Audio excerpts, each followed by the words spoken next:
Hello and welcome. This is a class on past lives. And speaking of past lives, humans go through reincarnation, but what do shoes go through? A reboot. I just like to start off with a joke, but really, past lives are an interesting topic because so much of what we're experiencing in our current life is based off of what we have done in our past. Even if we get rid of the idea of past lives for a moment and we just think about that in a normal way, in the decisions that you make in your day-to-day life right here and now, how much of that is made based off of things that have happened to you previously, right? And so it may be things that are obvious, like you do bad at performing something, and so you don't want to do it again, or you get rejected by somebody, and so you start to lose confidence, or whatever it may be. But the other thing that can happen is, say, as a kid, you went roller skating. And it's your first time going, you have all your hopes and dreams up, you really want to be good at it. You see other kids doing it and they look really cool. And you start going a little too fast and you hit a rock and maybe you fall on your face, you fall kind of painfully. And so maybe you don't ever want to try that again, or you have an aversion to doing potentially hazardous things in general. It really sticks out in your mind, versus if you go to do this roller skating and all of a sudden you're having really good success, it's nice and flat, you're getting your turns in, and maybe you even have someone there who's cheering you on. They're telling you how great you are, how amazing you are for doing it, really hyping you up. Maybe that memory sticks out in your mind and you want to go on to pursue more activities that give you that feeling, maybe different performances or sports or things that get you that level of validation, right? But the other way that it can happen is, what if it doesn't even stick out in your mind? What if it's something that happens when you're, say, 4 or 5 years old, something where you're so young that you don't even retain a lot of those memories at a mental cognitive level? Well, at a body level, you're still going to have that remembrance. It's still going to be in there.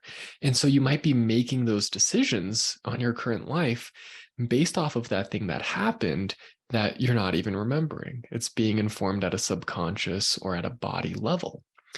Well, if you can understand that, then it's not a far stretch to consider that maybe a similar thing happens with past lives, right? You may have a traumatic event happen, lessons that you did or didn't learn. You may have some sort of unmet desire in a past life that carried over from that life to this one.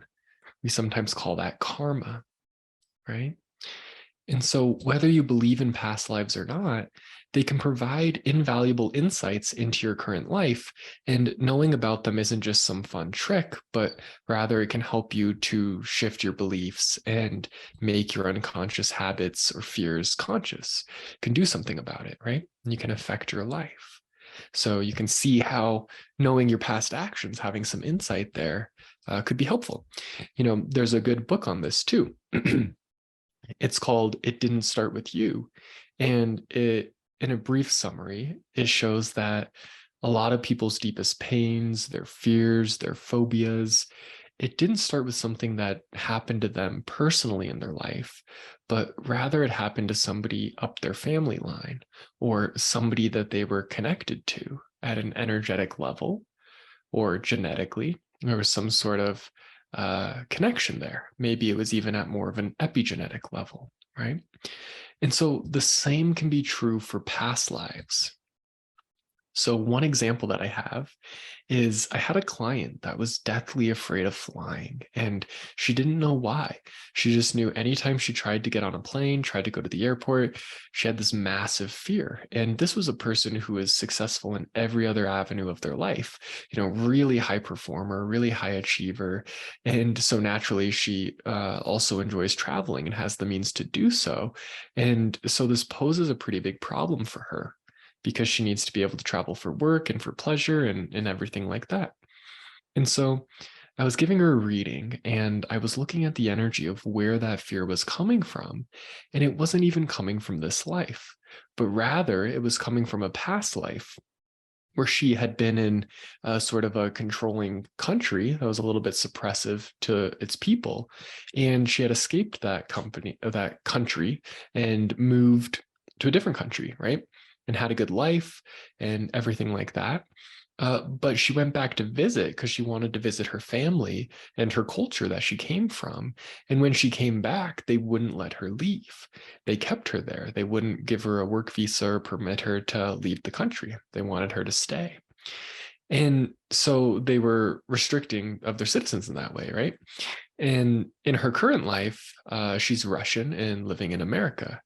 And so this posed a little bit of a problem. That energy had been triggered because there's some similarities, some energies in her life today that would activate that memory of a past life, right? Because we have a lot of past lives, but we're only going to be operating out of or acting off of certain ones that are still affecting us. And sometimes it's affecting us because it's a more recent past life, one that's, closer relatively. But more often than not, the past life that's affecting us is one that is in relationship to what you're experiencing in your life, right? So kind of like that saying that history repeats itself, or that things stay with you until they're healed, until you fully learn that lesson, it doesn't go away. You could say that this is a version of that, where things carry over from past lives.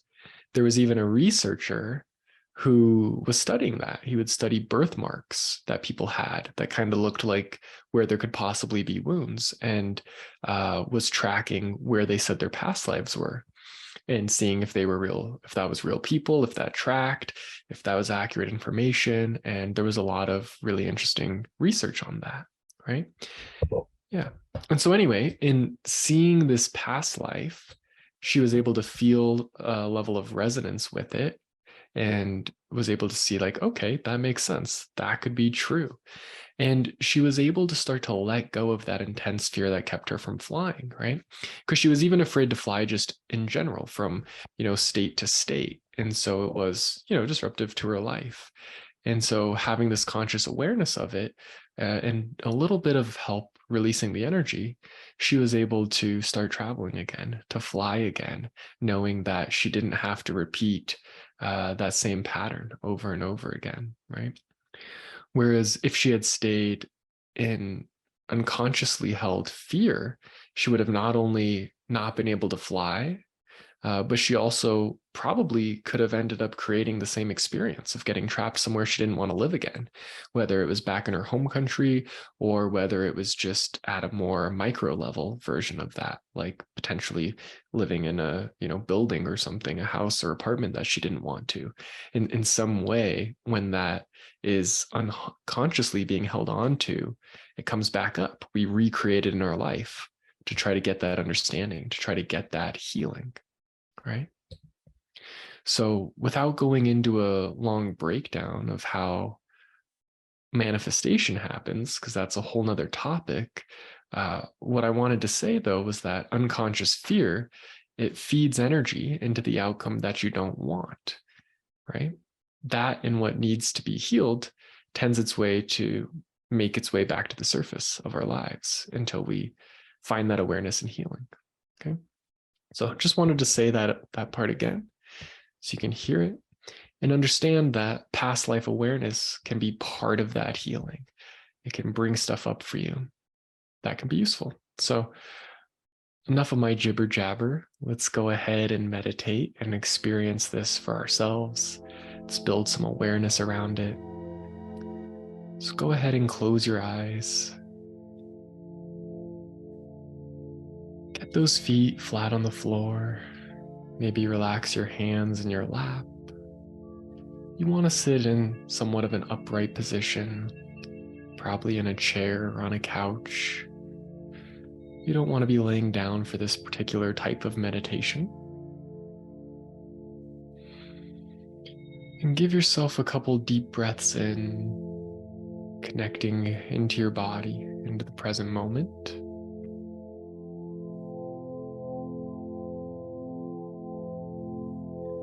And first and foremost, would you find a quiet and calm spaciousness within you?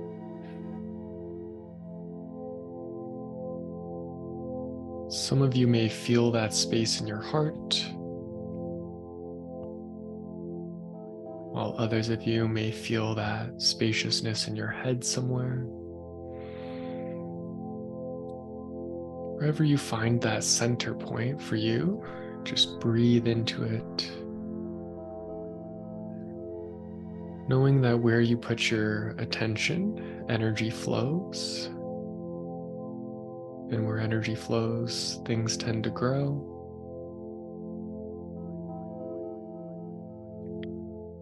Just like my example, when your energy is unconsciously flowing into some old wound, pattern, unfulfilled part of a past life, it starts to grow that area. Whereas here in meditation, you're breathing into that stillness within, maybe even visualizing it within your head or heart. And so it's starting to grow, that stillness is.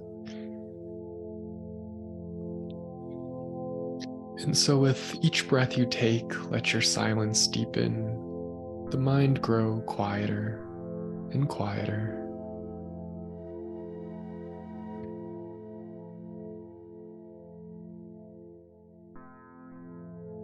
Moving into that quiet inner space, because that's the first step to tapping into your awareness.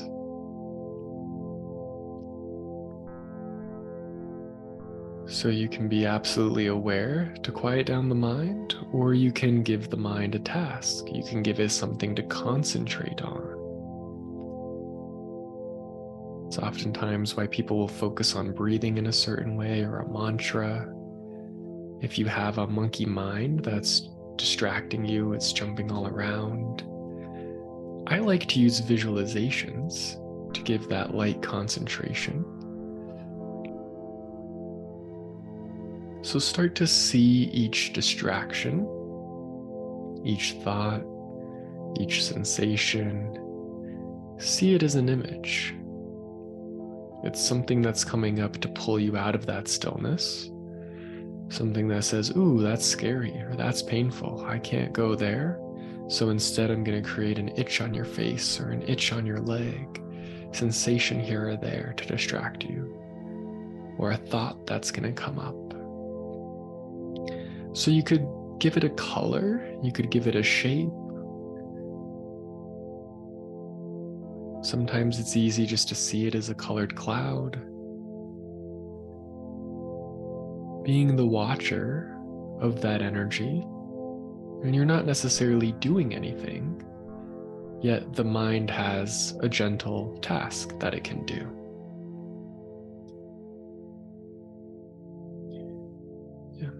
And if that's not enough, you can dictate that process to yourself. Meaning if you're thinking about eating pizza, you can say, thinking about eating pizza to yourself. Or if you're thinking of your to-do list, you can say, thinking of my to-do list.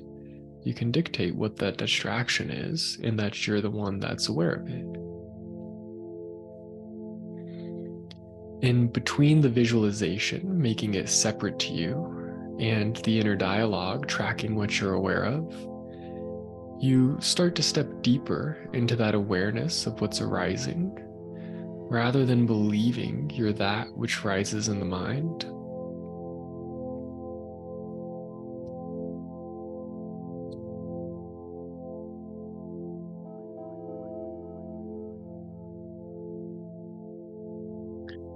So just give yourself another breath. Try not to overthink this process. Just be here.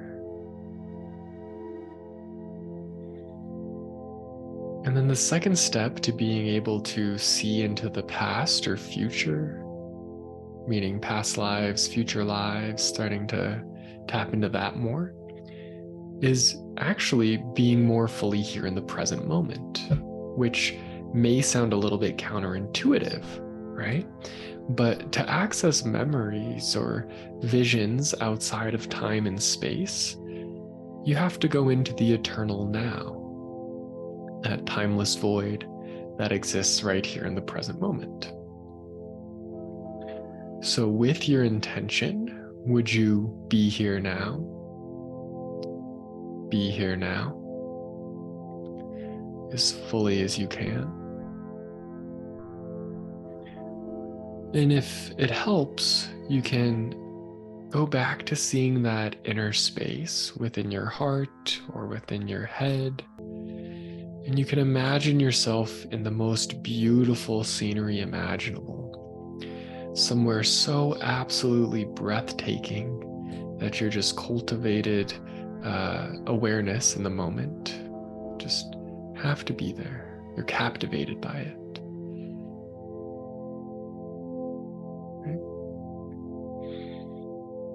If that's not your thing, you may find it easier to just connect in with your breath, watching the breath coming in through your nostril and back out, keeping you in the here and now. Do whatever feels right to you.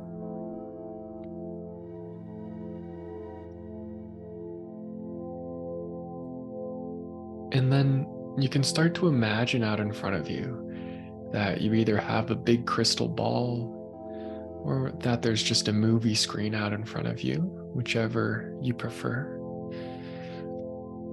Knowing that your imagination is the key to accessing some of this information. You're not making it up. You're just using your imaginative abilities to gain access to it, right? And so simply taking a look at that crystal ball or movie screen out in front of you, would you intend to have one of your past lives reveal itself to you? So that can come forth in the form of a movie type scene where you just get to watch it, or a vision within that crystal ball. And maybe it just starts in a general nature scenery. You kind of see, okay, maybe it's this point in time in history, maybe it's this country or region.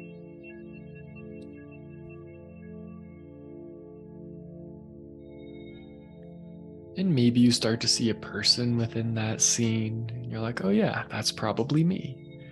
Whether it's you as a baby or you as an old person or anywhere in between. Just allow that visualization to unfold for you without trying to force it. And some of you may get a really clear image that just comes to you easily. You're able to see what you're doing in a past life, where you are, who you are, when you are. Or maybe you're not that visual of a person. You've never tried visualizing something before, or you feel a bit of pressure in trying to get this information. And that's okay. That's what I help people develop in intuitive training. But for now, you can just receive that information through whatever outlet it's coming in at. Right? Meaning it could be a thought of who you think you were, a feeling of how you lived or died, or maybe you have a sense of knowing, deep connection to a particular story or life. Just go with whatever comes up in whatever way it arises for you. And if you're feeling frustrated or confused or lost in this process, know that this is just a light experience to tap into it. We wouldn't expect you to be an expert at it your first try, but more so to the point, maybe that feeling of frustration or confusion, anger, effort, whatever it is that's coming up, rather than that just being an energy you're feeling in response to the activity, what if that was the energy that you were stuck in that past life, right? Because you're intending to look at that past life. And so whatever you're feeling could be that your body's way of conveying that message to you, giving you some idea of what that is. So go with it, hear it out. Consider that that could be part of what you were struggling with in that past life or enjoying in that past life.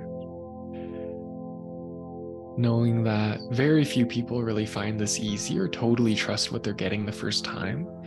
Probably feel like you're just making it up or you're not sure. And practice is the way to certainty. So this is just your first time trying it, more than likely. Right? And so after you've watched some of that scene play out, it can be moving. It doesn't have to be just one stagnant scene like a picture, but rather it could show you that whole lifetime. It could show you that whole story. If you haven't gotten to the end of that life, ask it to start to fast forward, start to take you towards the end. Maybe ask it to take you to the most important scene within that lifetime, the most important piece of what was going on.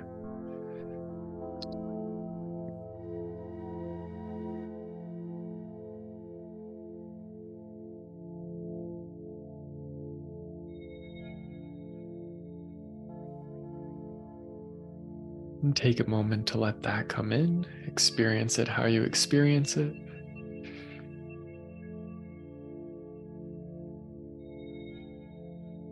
And then with your intention, would you ask to have an experience of what the biggest takeaway from this lifetime is?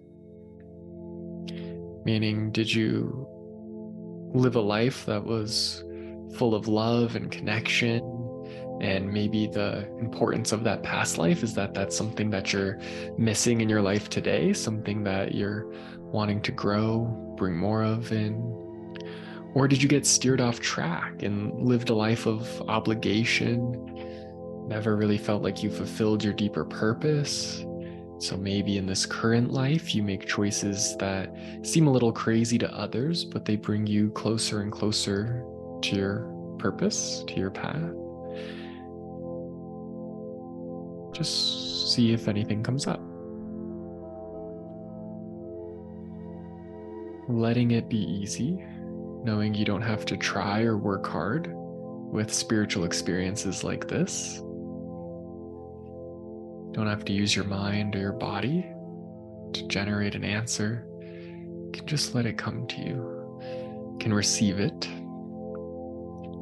But if you don't see that answer, what feelings, thoughts come up as you contemplate that idea of there being a lesson in your past life? Know that you're not making it up. It's your way of perceiving that information. And even if you don't believe in past lives at all, could this provide a metaphoric lesson for you? Could it be sage advice nonetheless?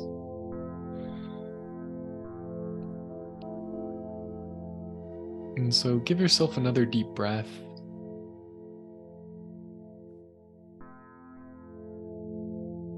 And let those images fall away.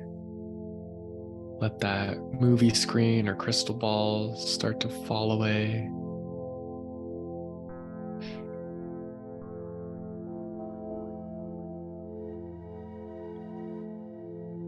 But as you do, see, is there a specific color that coincides with that lesson?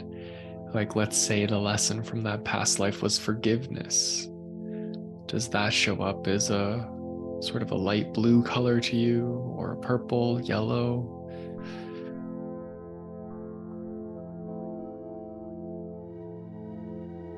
If your lesson from that past life was staying true to yourself, does that show up as a pink or a green? Just get a sense of what color that lesson might be, even if you don't know what the lesson was at all. That's okay. We'll take this extra step so you can still benefit from it. You can still get healing from it, even if you're frustrated and feel confused.